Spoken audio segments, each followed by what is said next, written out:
BNP আর India বোঝাপড়া হয়ে গেছে। কি হয়েছে সেই বোঝাপড়ায়? সেটা হইতেছে যতদিন আপা চট কইরা ঢুকে না যায় ততদিন পর্যন্ত বিএনপি ভারপ্রাপ্ত আওয়ামী লীগ হিসেবে কাজ করবি। হ্যাঁ, ভারপ্রাপ্ত আওয়ামী লীগ। আমি কই বৃহত্তর আওয়ামী লীগের বিএনপি শাখা। সেই জন্যে ইন্ডিয়ান মিডিয়া উইঠে পড়ে লাগিয়েছে বিএনপিকে ক্ষমতায় নিয়ে আসতে। ইন্ডিয়ান মিডিয়া খবর দেখে এটা, হ্যাঁ, আনন্দবাজার পত্রিকায় সে লিখিচ্ছে খালেদা পুত্রের সম্বল নয়াদিল্লির বন্ধুত্ব মুক্তিযুদ্ধ। কি লিখেছে সেটাও কালে গুরুত্বপূর্ণ। ওটি লিখিচ্ছে মুক্তিযুদ্ধ এবং ভারতকে পুঁজি কইরা প্রায় 1.5 যুগ পরে দেশের মাটিতে পা রাখতে চলেছেন খালেদা জিয়া পুত্র তথা বিএনপির ভারপ্রাপ্ত চেয়ারম্যান তারেক রহমান। নভেম্বরে সমাজ মাধ্যমে তারেক লিখেছিলেন, এখনই দেশে ফেরার বিষয়ে সিদ্ধান্ত নেয়ার সুযোগ তার জন্য অবারিত এবং একক নিয়ন্ত্রণাধীন না। অনেকেরই প্রশ্ন, দিন 15-18 মধ্যে কি এমন হইল যে তিনি দেশে ফেরার ঘোষণা করলেন? বাস্তব হইল, মানে এখানে কইছে কেন দেশে ফেরার ঘোষণা করলেন, এটা কইছে এখানে বাস্তব হইল নয়াদিল্লির সমর্থন অনেকটাই নিশ্চিত করে ফেলেছেন বিএনপির ভারপ্রাপ্ত চেয়ারম্যান। বিদেশ মন্ত্রক সূত্রের খবর, বিদেশ মন্ত্রক মানে পররাষ্ট্র মন্ত্রণালয়, মানে ইন্ডিয়ার পররাষ্ট্র মন্ত্রণালয়, এটা কইছে বিএনপি ক্ষমতায় আসলে ভারত বাংলাদেশের মধ্যে যে চুক্তিগুলো আছে তাতে কোনো প্রভাব পড়বে না এবং বাংলাদেশের মাটিকে কোনো ভারত বিরোধী কাজে ব্যবহার করতে দেওয়া হবে না, এই মর্মে প্রতিশ্রুতি পাওয়া গিয়েছে তারেকের কাছ থেকে। কি মজা! ভারতের গোয়েন্দা সূত্রের বক্তব্য, ঢাকাকে পাশে পেতে নয়াদিল্লিরও দরকার বিএনপিকেই, কারণ কর্মকাণ্ড নিষিদ্ধ হয়, ভোটে লড়তে পারছে না আওয়ামী লীগ। তাই বাংলাদেশে কট্টরপন্থীদের বারবারন্ত আটকাইতে পারে একমাত্র বিএনপি। নির্বাচনের মাধ্যমে খালেদার দল ক্ষমতাসীন হইলে বাংলাদেশে ভারত বিরোধী তৎপরতায় রাশ টানা যাবে। তাই আওয়ামী লীগের সঙ্গে সখ্য থাকা সত্ত্বেও অবস্থা বুঝে ব্যবস্থা হিসেবে তারেকের পাশে থাকতে হচ্ছে নয়াদিল্লিকে। মাশাআল্লাহ! তাইলে তারেক রহমানের দেশে ফেরার সিদ্ধান্তটা ঝুইলা ছিল ইন্ডিয়ার সাথে বোঝাপড়ায়। আমি নিউজটা বাইর হওয়ার পরে কয়েকদিন দেরি করেছি এপিসোড করতে। আরে ক্ষীণা আশা ছিল যে বিএনপি হয়তো এই সংবাদের প্রতিবাদ জানাবে, জানাইছে, জানায় নাই। তার মানে প্রত্যেকটা শব্দ এই নিউজের সত্য। আর একটা ইন্টারভিউ দেখায় সুবীর নন্দীরা চেনেন তো? উই আসলে রয়ের স্পোক্সম্যান, মাউথপিস। রজা বলতে চায় বাংলাদেশ নিয়ে, তারাই দিয়ে বলায়। সে কি বলতেছে শুনেন। জামাত অবভিয়াসলি ইন্ডিয়া চাইবে না, অত অনেক কথা, ডিপ্লোম্যাটিক কথা বলে তো লাভ। কানেকশনটা হচ্ছে 71। আমরা একসাথে, আমার সৈন্য এবং মুক্তিযোদ্ধারা রক্ত ঝরিয়েছে, সেই সুবাদে Awami League. This is the historical fact. তো এই জায়গাতে হঠাৎ করে আজকে অন্য কিছু ডাইনামিক্স চলে আসবে, এটা তো আশা করাটাও ভুল। কিন্তু যে গভর্নমেন্ট আসবে তার সাথে ইন্ডিয়াকে তো ডিল করতে হবে। শুনেছেন তো? এইবার আর একটা দেখেন। তারপরে বিএনপি ভারতের পক্ষে এখন যে মুহূর্তে যতগুলো রাজনৈতিক প্রতিষ্ঠান আছে তার মধ্যে বিএনপি সব থেকে বেশি প্রো ইন্ডিয়া স্ট্যান্ড নিতে শুরু করেছে এবং বাণিজ্যের জন্য সহায়তা করবে বলছে।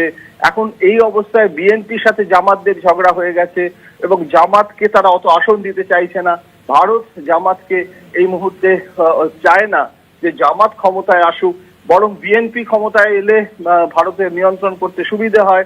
দেখেছেন কইতেছে বিএনপি সবচেয়ে প্রো ইন্ডিয়া স্ট্যান্ড নিতে শুরু করছে। ইন্ডিয়ান রে কয় কি খুশি। এইটা তো গেল ইন্ডিয়ান মিডিয়ার কথা। দেশে আবার ইন্ডিয়ার 2টা মিডিয়া আছে না, পন্দের আলো আর দিল্লি স্টার। এদের ডাকিছে বিএনপি তারেক রহমানের স্বদেশ প্রত্যাবর্তনের বিষয়ে আলোচনা সবাই। হ্যাঁ, উনি পন্দের আলো যাবি না তা তো হয় না, তাই না? ওই যে কারণ আছে না, কারণ ওইটা একটা গান আছে না, আলু আমার আলু ওগো আলুই ভুবন ভরা। ওরা যেটি দেখে সেটি আলু ছাড়া আর কিছু দেখে না। পুন্দের আলু আর প্রথম আলু। বাঙ্গু বাটপাটদের শিরোমণি মতিউর রহমান কি কইছে শুনেন। আমি ব্যক্তিগতভাবে এটা মনে করি যে দেশে একটা রাজনৈতিক শূন্যতা রয়েছে, চলছে, এটা একটা বিপজ্জনক।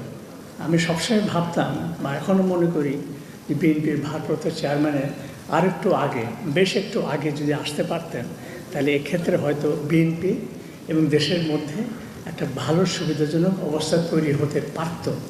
এই মতিউর রহমান এখন তারেক রহমানের পায়ে পড়ে, বিএনপির পায়ে পড়ে। সেই লিখেছিল তারেকের দুর্নীতির বিচার হতে হবে।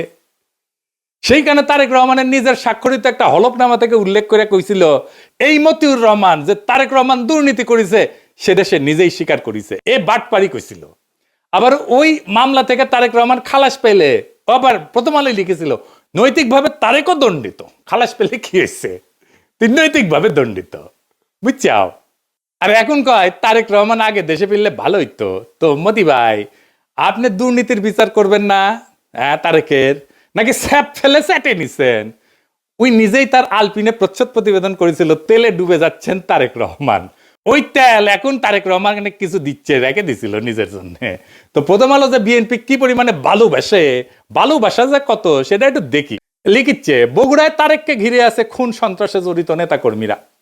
মতিউর রহমান এখন শিওর, এখন আর খুন সন্ত্রাসে জড়িত নেতাকর্মীরা তারেক রহমানকে ঘিরে থাকবে না। গ্রেনেড হামলা মামলা নিয়ে করছে তাজউদ্দিনকে পাকিস্তানে পাঠায় ডিজিএফআই। জানতেন খালেদার সম্মতিতে বসুন্ধরার কাছে 100 কোটি টাকা চাইছিলেন তারেক। জিজ্ঞাসাবাদে বাবর তো মতি ভাই কয় টাকা দিছে আপনার? সাব্বির খুনের ঘটনা চাপা দিতে আপোস রফা। তারেকের স্বেচ্ছাচারিতার অনেক নজির বগুড়ায়, ওগুলো কি উঠে গেছে? আচ্ছা, তারেক কি হিসাবে বগুড়ায় এত উদ্বোধন স্থাপন করছেন? আরো লাগবে, ওর পায়ে পড়তেও সময় লাগে না, ধাক্কা দিয়ে ফেলাই দিতেও সময় লাগে না। তো এইগুলো কি জার্নালিজম, বস্তুনিষ্ঠ সাংবাদিকতা? এই নিউজগুলো যদি সত্য হয় তাইলে মতিউর রহমানের কি তারেক রহমানের প্রত্যাবর্তনে মিটিং এ যায় তারেক রহমানকে দেশে কেন আসলো না সেই নিয়ে কান্নাকাটি করা যায় নৈতিকভাবে? এটা জায়েজ, এথিক্যালি উচিত এইটা? হাদি গুলি খাওয়ার পরে শিরোনাম করেছিল তফসিলের পরের দিন প্রার্থী গুলিবিদ্ধ। হাদির নামটা পর্যন্ত লেখে নাই। এতই ঘৃণা একজন মাদ্রাসা পড়ুয়া তরুণ প্রতিশ্রুতিশীল রাজনৈতিক নেতার প্রতি। এই যে প্রথম আলোর মজলুম ঘৃণা আর তেলা মাথায় তেল দেওয়া, এটা কি বার্তা দেয়? বার্তা দেয় এটাই যে আপনি শক্তের ভক্ত, নরমের জম। তাইলে তো আপনার সাথে গায়ের জোর দেখাবেই মানুষ, গায়ের জোরেই কথা কবে মানুষ। আরেক মাল আছে মাহফুজানন্দ প্রভুপাদ, সে কয় 53 বছরে নাকি সংবাদ মাধ্যমে আগুন দেওয়া হয়নি, ওই চান্দের দেশে আসিল। বাংলাদেশের 53 বছর বয়সে কোনো মিডিয়ার অফিস আগুন জ্বালানো হয় নাই। হ্যাঁ, 2013 সালের 12 ফেব্রুয়ারি দৈনিক নয়া দিগন্তের আরামবাগের কার্যালয় হামলা করে আগুন ধরায় দেওয়া হয়েছিল। তুই তো দমে দমে মিশা কথা কয়। তো আসলে আসেন, এই যে দুইটা গণমাধ্যম, এই যে দুইটা প্রথম পন্দের আলো আর দিল্লি স্টার, এটা কি গণমাধ্যম? আমরা চোখের সামনে দেখলাম 10 থেকে 15 লাখ লোক। দিল্লি স্টার লিখছে শয়ে। আজকের ঘটনা যদি ইতিহাসে আদৌ স্থান পায় তাহলে এটা স্থান পাবে পন্দের আলো দিল্লি স্টারের বিবৃতিতে কি আছে সেটা দিয়া। দিল্লি স্টার লিখছে শত হাজার না, লাখ না, শত। ওই যে হাদি না, একজন প্রার্থীকে লিখেছে। এটাই থেকে যাবে ইতিহাসে। আমাদের আবেগ হাদিকে নিয়ে আজকে যে এটা 50 বছর পরে সেটা থাকবে না, কারণ আমরা অনেকেই থাকবো না, অনেকে জানবেই না এই ঘটনা।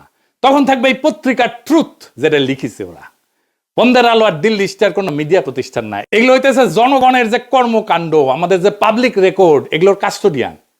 আমাদের দৈনিক, আমাদের যে বাস্তবতার উপাখ্যান, এইটা রচনা করে পন্দের আলো আর দিল্লি স্টার। তাইলে এই পন্দের আলো আর দিল্লি স্টার কার পক্ষে সত্য নির্মাণ করে, কার স্বার্থ রক্ষা করে সবাই জানে, সব সুতিয়া জানে।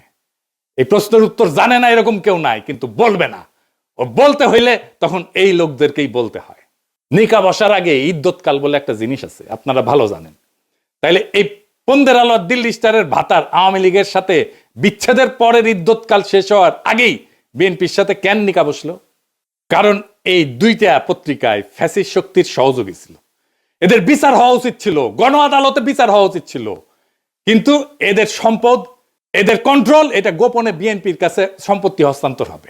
বিএনপি সব জায়গায় সব মিডিয়াতে নিজেদের লোক বসাইছে। কালের কণ্ঠে কে সম্পাদক, বাংলাদেশ প্রতিদিনে কে সম্পাদক, 8 টিভিতে কে শেয়ার নিছে, 71 টিভিতে মালিকানা নিছে কে, সব বিএনপি। নাম কইলাম না আজকের। তারা ভাবিছে নিরাপত্তা দিবি বিএনপি। আপনাদের জন্য আসার আমার টাইম নাই। এডিটর সাহেব ঘোড়ার হাসিটা দেন। যাদের প্রোটেকশনের আশায় আছেন তাদের কয়টা ক্লিপ দেখাই। মির্জা আব্বাসরে দেখেন, এবার দেখেন হাদির জানাজায় সালাউদ্দিন সাহেব গেছে, তারে কি বলে পাবলিকে।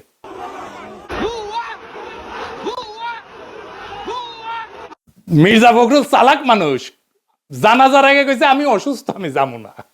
সত্যি অসুস্থ কিনা আল্লাহ জানেন। বিএনপি শীর্ষ নেতাদের প্রতি জনগণের অনাস্থা আর অশ্রদ্ধা কোন জায়গায় গেছে দেখেন। এরা ইলেকশনে জিতবে কি মনে হয় আপনাদের? জুলাই বিপ্লব কি এই জন্য হয়েছিল যে এক ফ্যাসিস্ট শাসকের জায়গায় আর একটা ভারপ্রাপ্ত ফ্যাসিজম বসবে? আওয়ামী লীগের জায়গায় ভারপ্রাপ্ত আওয়ামী লীগ হয়ে বসবে বিএনপি, যার গ্যারান্টার হবে নয়াদিল্লি? সেই জন্য তো হয় নাই। কিন্তু বিএনপি কি করলো? তারা বিপ্লবের আগুনকে নেগোসিয়েশনের কয়লায় ফেলে দিল, ক্ষমতার কয়লায় ফেলে দিল। তারা ছাত্র জনতার রক্তকে জিও পলিটিক্যাল কারেন্সি বানালো। এইটাতে বিএনপি শেষ হয়ে যাবে। এই দেশের মানুষ একটা জিনিস সহ্য করতে পারে না, সেটা হইতেছে বেইমানি। বিএনপি জনতার সাথে, শহীদের রক্তের সাথে বেইমানি করছে, বিপ্লবের সাথে বেইমানি করছে।